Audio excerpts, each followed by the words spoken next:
أعوذ بالله من الشيطان الرجيم بسم الله الرحمن الرحيم. Anak pinak pantang dicela, usah dijaja tindak nakalnya. Jinak ternak pada gembala, tunduk raja pada tuannya. Assalamualaikum warahmatullahi. Waalaikumsalam warahmatullahi wabarakatuh. Pak Ngah, Ya. saya seronok lah ni. Apa pasal mana duk tengok lah ni banyak ceramah ramai lah kan. Ya. Yang duk bagi sedikit ilmu lah yang boleh kita guna kan. Ya, Banyak ceramah-ceramah tak kira lah tua ke muda ke, ramai.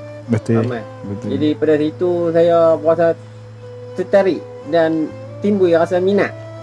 Dan timbul Alhamdulillah. rasa cita-cita untuk menjadi salah seorang daripada mereka lah. Subhanallah. Antara ramai-ramai tu mungkinlah saya muncullah saya duduk dalam tu. Kan? Alhamdulillah. Alhamdulillah. Lepas tu jadi saya nak minta sedikit nasihat daripada Pak Ngah lah. Ataupun petua-petua untuk menjadi seorang penceramah yang kata disegani ramai lah. Kan? Masya Yang Allah. orang kata bagus lah. Kan? Tu ada nasihat-nasihat daripada Pak Ngah. Jika saya jadi seorang penceramah, apa yang saya boleh gunakan ciri-ciri itu untuk menjadi seorang penceramah yang berwibawa. Allahu Akbar, insyaAllah. Terima kasih. InsyaAllah. Alhamdulillah. Assalamualaikum warahmatullahi. Waalaikumsalam warahmatullahi wabarakatuh. Alhamdulillah. Alhamdulillah.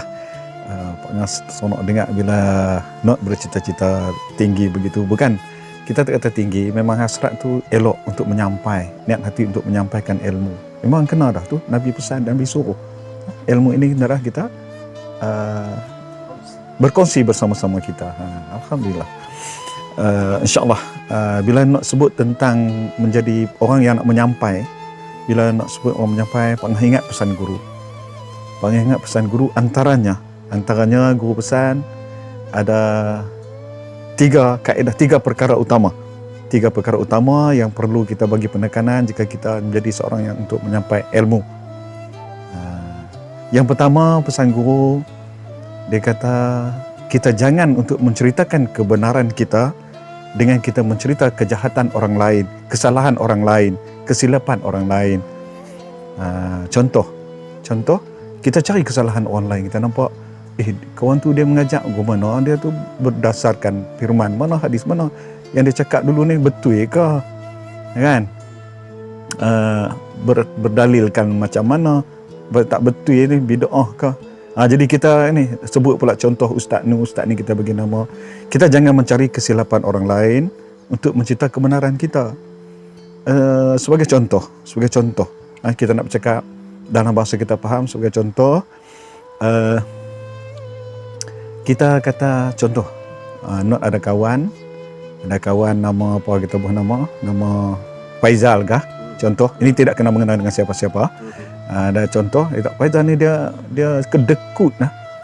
Kita cerita kat orang. Jadi kita sebut dia kedekut, mana kita nak kata kita ni pemurah. Kan? Jadi itulah.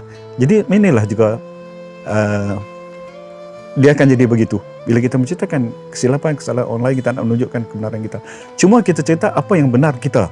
Kebaikan yang ada pada kita, apa kebenaran kita ada, kita cerita yang kebaikan kita. Jangan kita menyentuh orang lain. Sebab kita takut berlaku yang fakta yang kita katakan salah itu sememangnya benar. Yang kita sangka benar itu sebetulnya salah. Contoh, Pak Ngah ingin nak bagi contoh apa yang kita nak maksudkan dengan kata-kata tu. Mengaji Quran kan? Ya, mengaji lah. Pernah belajar tajwid kan? Ya. InsyaAllah.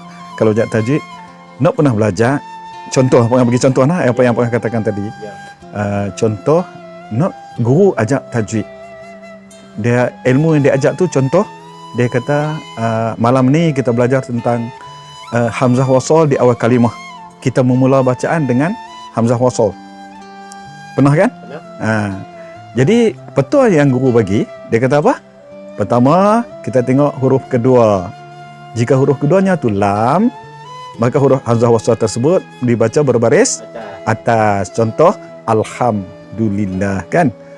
Okey, lepas tu kalau huruf kedua bukan lam, kita tengok huruf ketiga. Kalau huruf tiga berbaris hadapan, maka hamzah wasal itu berbaris hadapan. Contoh ud'u ila. Kan? Atau guru ni faham tak? Faham. Lepas tu kita pun peganglah dengan apa yang dia ajak tu. Kata malam, contohlah, kata malam tu malam Jumaat kita mengaji. Esok tu kita pergi tapi sembahyang Jumaat. Kita pergi sembahyang Jumaat tu imam baca khutbah. Imam tu baca khutbah, antara dalam khutbah imam baca mula-mula imam baca tu, imam kata apa? Ittaqullah. Tahu. Alhamdulillah. Nah, imam akan kata ittaqullah. Kita dalam hati dah kita ni dah, tu imam ni tak baca tajwid ni. Sepatutnya huruf yang ketiga berbaris hadapan mesti masuk ittaqullah. Ni nak jadi imam kan kita dah tohmah dia. Nak jadi imam dan kita selesai sembahyang Jumaat, kita cerita dekat jemaah semua. Tu imam ni tak erti tajwid lah apa semua kita katakan. Jadi di kalangan yang ada tu yang mana faham, dia diamlah. Kan? Jadi duk malam esok kita sambunglah pula mengaji, balik main mengaji kita sudah ada balik Jumaat tu, malam tu kita main mengaji pula. Mai tu guru sambung mengaji. Tu guru kata, okey kita sambung balik hukum yang kita belajar minggu malam kemarin, iaitu hamzah wasal di awal kalimah. Malam ni saya akan nyatakan pengecualian dalam yang kita kemukakan sebelum ni. Dia kata, kalaulah kata hukum itu walaupun huruf ketiga itu berbaris hadapan, tetapi perkataan itu dia sama ada perkataan isim ataupun perkataan satu lagi perkataan apa? Isim ataupun fi'il amar, fi'il atau fi'il amar, maka mesti baca berbaris bawah. Oh, baru kita tahu patut dia baca ittaqullah. Siapa yang silap, kan? Jadi itulah antara sebabnya pasal apa kita jangan menegur yang kita kadang-kadang ilmu kita tak sampai ke situ. Mungkin kita tak sampai lagi tentang apa yang kita kata tak betul tadi ni, kan? Jadi kita jangan cari kesalahan orang lain. Kita mencerita tentang kebenaran yang kita ada saja. Keduanya, itu tadi kita bagi yang pertama. Yang keduanya bila kita menyampai ilmu, jangan sekali-kali kita menggunakan nada yang tinggi, jangan menggunakan istilah-istilah yang tak elok, istilah-istilah yang kasar, bahasa-bahasa yang kasar, tak sesuai. Sebab apa? Kita gunalah bahasa-bahasa yang lembut, yang mudah difaham, yang mudah didengar, kan? Indah didengar. Itu pun contoh juga. Sebab kita dalam menyampai, kita mengikut sunnah Nabi, kan? Kita terlupa kadang-kadang. Kita mengikut sunnah Nabi, dan sunnah itu adalah hadis. Kita gantikan sebagai hadis. Apa itu hadis? Kita belajar daripada sekolah rendah lagi. Apa itu hadis? Hadis adalah kata-kata Nabi, perbuatan Nabi, kelakuan Nabi. Jadi adakah kelakuan Nabi buat cakap guna bahasa-bahasa yang macam tu? Maka kita dah melanggari hadis Nabi, kan? Jadi gunalah istilah-istilah yang lembut, bahasa-bahasa yang baik, jangan gunakan istilah-istilah yang kasar. Satu lagi, kadang-kadang kita mempersendakan orang lain. Kadang-kadang dengan tu imam kita persendakan. Kadang-kadang berlaku, kan? Tu imam kita persenda di hadapan jemaah dia. Janganlah, kita hormat dia sebagai imam. Walaupun imam tu murid kita ke, walaupun imam itu lebih ilmunya kurang daripada kita ke, kita hormat dia sebagai imam. Sebab ini pun bersandarkan pada hadis Nabi. Pernah satu ketika yang semua orang tahu, dalam yang Nabi sedang berjalan, ada seorang tua di hadapan dia yang berjalan, dia tidak memotong orang tua tu berjalan. Itu bila sahabat kata, kankah dia Yahudi? Kan? Nabi kata apa? Aku hormat tuanya. Jadi kita hormat kepada tuanya. Kita pun gitu. Kita hormat orang lain karena imamnya. Ketika itu, kan? Itulah antaranya. Dan yang ketiganya, jangan putus asa. Jangan putus asa di dalam menyampaikan ilmu. Sebab apa? Pesan guru juga ni yang kita perlu ingat. Kita hanya boleh menyampai. Kita hanya boleh menyampai, tapi yang bagi faham itu Allah Subhanahu Wa Taala. Jadi jangan kita putus asa lah. Kan dia kata kita hanya boleh tunjuk, yang bagi nampak itu Allah. Itulah antara pesan guru yang dapat Pak Ngah sampaikan untuk berbagai. Ya. Yang Pak Ngah kata tadi yang tak hormat guru belah tu kan, cakap tak hormat guru pula. Tak hormat imam apa lah kan. Ya. Cakap itu suara tinggi belah tu. Ya. Apa ada ke yang berlaku law ni? Alhamdulillah. Sebenarnya tak ada lagi lah. Buat masalah ni tak ada. Cuma peringatan. InsyaAllah yang kemudian kita nak jumpa dah lah ni, tak ada lah yang guna benda-benda yang macam tu. Semuanya bersopan santun. Yang kita tengok kan, beradab.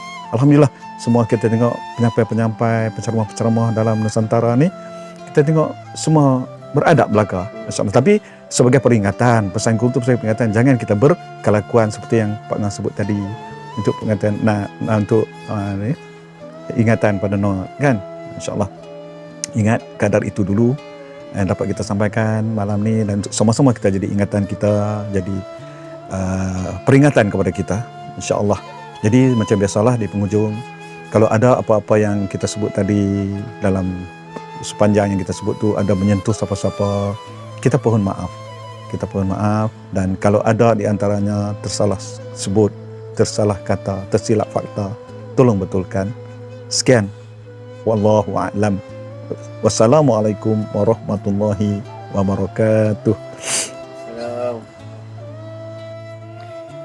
Kata-kata yang kasar akan mengeraskan hati yang selembut baldu.